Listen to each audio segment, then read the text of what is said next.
ತಿರುಪತಿ ತಿಮ್ಮಪ್ಪನ ದೇವಸ್ಥಾನ ಪ್ರಧಾನ ಬಾಗಿಲಿನ ಅಥವಾ ಮುಖ್ಯ ದ್ವಾರದ ಬದಿಯಲ್ಲಿ ಒಂದು ಬೆತ್ತವಿದೆ.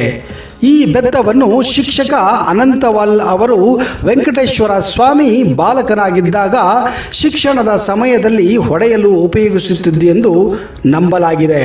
ಹೀಗೆ ಒಮ್ಮೆ ಹೊಡೆಯುವ ಭರದಲ್ಲಿ ಆಕಸ್ಮಿಕವಾಗಿ ಬಾಲಕ ವೆಂಕಟೇಶ್ವರನ ಕೆನ್ನೆಗೆ ತಾಕಿ ಅದು ಗಾಯವನ್ನುಂಟು ಮಾಡುತ್ತದೆ. ಆಗ ಇದಕ್ಕೆ ಶಮನ ನೀಡಲು ಗಂಧವನ್ನು ತೇದಿದ ಲೇಪವನ್ನು ಹಚ್ಚಿದರಂತೆ.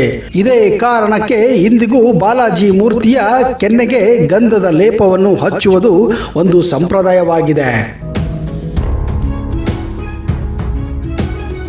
ವೆಂಕಟೇಶ್ವರ ಸ್ವಾಮಿಯ ವಿಗ್ರಹದ ತಲೆಗೂದಲು ನಿಜವಾದ ತಲೆಗೂದಲಿನಂತೆ ಇದೆ. ಇದು ಎಂದಿಗೂ ಸಿಕ್ಕಿಕೊಳ್ಳದೆ ಇರುವುದು ಮತ್ತು ರೇಷ್ಮೆಯಂತೆ ನುಣುಪಾಗಿಯೇ ಇರುವುದು ಇಂದಿಗೂ ಅರಿಯಲಾಗದ ಚಿದಂಬರ ರಹಸ್ಯವಾಗಿದೆ. ವೆಂಕಟೇಶ್ವರ ಸ್ವಾಮಿಗೆ ತಿರುಪತಿಯ ಬಳಿಯಲ್ಲಿರುವ ಒಂದು ಗ್ರಾಮದಿಂದ ಮಾತ್ರ ದೇವರಿಗೆ ನೈವೇದ್ಯ ಸಾಮಗ್ರಿಗಳು ನೈವೇದ್ಯವಾಗಿ ಅರ್ಪಿಸಲು ಬಳಸಲಾಗುವುದು. ಅದು ಹಾಲು, ಹೂವು, ಹಣ್ಣು, ತುಪ್ಪ ಮೊದಲಾದವುಗಳನ್ನು ತಿರುಮಲದಿಂದ 23 ಕಿಲೋಮೀಟರ್ ದೂರದಲ್ಲಿರುವ ಗ್ರಾಮದಿಂದ ಶತಮಾನಗಳಿಂದ ತರಿಸಲಾಗುತ್ತದೆ. ಈ ಗ್ರಾಮದ ಹೆಸರನ್ನು ಇಲ್ಲಿಯವರೆಗೂ ಗುಪ್ತವಾಗಿಯೇ ಇಡಲಾಗಿದೆ. ಈ ಗ್ರಾಮದಿಂದ ಬಿಟ್ಟರೆ ಬೇರೆ ಯಾವುದೇ ಮನೆಯ ಸಾಮಗ್ರಿಗಳನ್ನು ಇಲ್ಲಿ ಬಳಸಲಾಗುವುದಿಲ್ಲ.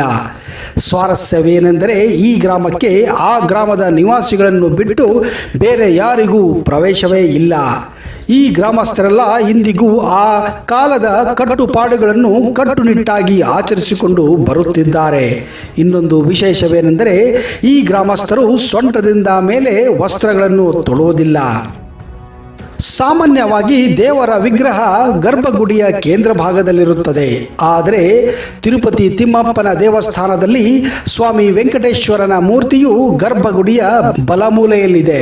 ಇದನ್ನು ಗರ್ಭಗುಡಿಯ ಹೊರಗಿನಿಂದ ಒಂದು ಕೋನದಿಂದ ನೋಡಿದರೆ ನಿಮಗೆ ಸ್ಪಷ್ಟವಾಗಿ ಗೋಚರಿಸುತ್ತದೆ. ದೇವರ ಮೂರ್ತಿಯನ್ನು ಪ್ರತಿದಿನವೂ ಹೊಸ ಮತ್ತು ಪವಿತ್ರ ಧೋತಿ ಸೊಂಟದಿಂದ ಕೆಳಗೆ ಮತ್ತು ಸೀರೆ ಎದೆ ಭಾಗದಲ್ಲಿ ಅಲಂಕರಿಸಲಾಗುತ್ತದೆ.